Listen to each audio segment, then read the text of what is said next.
glória a ti, Senhor. Cristo, palavra de Deus. Cristo, palavra de Deus. Louvor e glória a ti, Senhor. Cristo, palavra de Deus. Cristo, palavra de Deus. O Senhor esteja convosco. Ele está no meio de nós. Proclamação do Evangelho de Jesus Cristo segundo João. Glória a vós, Senhor. Naquele tempo, muitos dos judeus que tinham ido à casa de Maria e viram o que Jesus fizera, creram nele.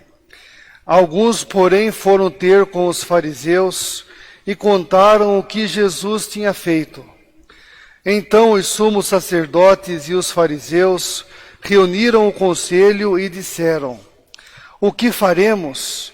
Este homem realiza muitos sinais. Se deixamos que ele continue assim, todos vão acreditar nele. E virão os romanos e destruirão o nosso lugar santo e a nossa nação. Um deles, chamado Caifás, sumo sacerdote em função naquele ano, disse: vós não entendeis nada. Não percebeis que é melhor um só morrer pelo povo do que perecer a nação inteira? Caifás não falou isso por si mesmo. Sendo sumo sacerdote em função naquele ano, profetizou que Jesus iria morrer pela nação. E não só pela nação, mas também para reunir os filhos de Deus dispersos. A partir desse dia, as autoridades judaicas tomaram a decisão de matar Jesus. Por isso, Jesus não andava mais em público no meio dos judeus. Retirou-se para uma região perto do deserto, para a cidade chamada Efraim, e ali permaneceu com os seus discípulos. A Páscoa dos judeus estava próxima. Muita gente do campo tinha subido a Jerusalém para se purificar antes da Páscoa. Procuravam Jesus e, ao reunirem-se no templo, comentavam entre si: o que vos parece? Será que ele não vem para a festa? Palavra da salvação. Glória a vós, Senhor. Amados irmãos, amadas irmãs que estão conosco pela Rádio Ativa FM, pela TV Bom Jesus, pela nossa página do Facebook. Hoje nós estamos celebrando o sábado da quinta semana da Quaresma, como o padre já mencionou no início, no comentário inicial. E, portanto, hoje é o último dia antes do Domingo de Ramos, da semana maior da nossa fé cristã. E a palavra de Deus nesse dia reforça para nós, então, os motivos que levaram Jesus a entregar-se à morte, no que diz respeito não ao projeto de Deus, mas à sua circunstância.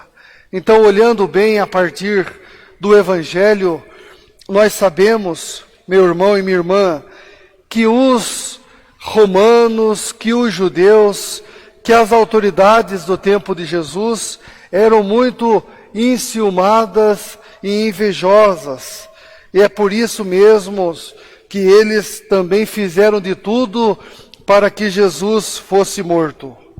Caifás, como nós ouvimos no Evangelho de hoje, que era o sumo sacerdote naquele tempo, ele mesmo disse aos demais: não percebeis que é melhor um só morrer pelo povo do que perecer a nação inteira? Segundo São João, o evangelista que escreveu isso, Caifás não falou por si mesmo, mas ele até mesmo profetizou o modo pelo qual Jesus iria morrer. Jesus, portanto, minha gente, ele assumiu os nossos pecados e morreu no nosso lugar.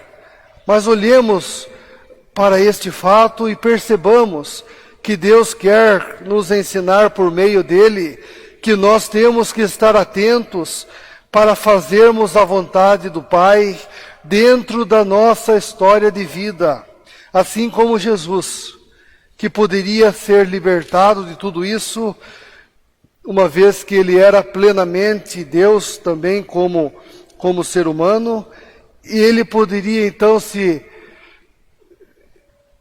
de alguma forma se precaver e não viver esse sofrimento que o aguardaria, mas ele aceitou a sua história, buscando em tudo fazer a vontade de Deus. Esse deve também ser o nosso objetivo. Eu não sei como que você está hoje na sua história, se a sua vida dentro dessa experiência da Semana Santa está como Jesus, prestes a viver um sofrimento, ou você já está vivendo um sofrimento a exemplo de Jesus, que na Sexta-feira Santa vai ser morto, vai viver todas aquelas dores por causa da libertação de todos nós, ou se você já está vivendo momentos de alegria, assim como Jesus na ressurreição do terceiro dia. Então, independentemente da fase que você está vivendo na sua vida, é muito importante, meu irmão e minha irmã, você também saber que você deve se deixar conduzir por Deus. Isso é o mais importante. Não existe sofrimento que subsista diante do amor que Deus tem por nós. Mas nós temos que saber passar por todas as fases, para assim compreendermos que a vontade de Deus é que prevalece diante das nossas vontades humanas. Nós ouvimos, por fim, na primeira leitura, que Deus fez uma aliança com todos nós. E é a partir desta aliança que nós temos que saber que a vida sobrevive diante da morte, que a alegria se sobressai diante da tristeza, e que a partir desta aliança que nós nos deixaremos ser guardados pelo Senhor, assim como um rebanho ao seu pastor, mas nós sabemos que com Deus também nós venceremos, não somente esta pandemia, como tantas outras tribulações que marcam os nossos dias. Que nós então nos deixemos libertar pelo Senhor, que libertou o povo de Israel, fazendo dele o povo escolhido, para que assim também nós, como Jesus, o nosso Salvador, busquemos realizar a vontade do Pai e assim contemplarmos as suas vitórias na nossa vida. Louvado seja nosso Senhor Jesus Cristo. Para sempre seja louvado.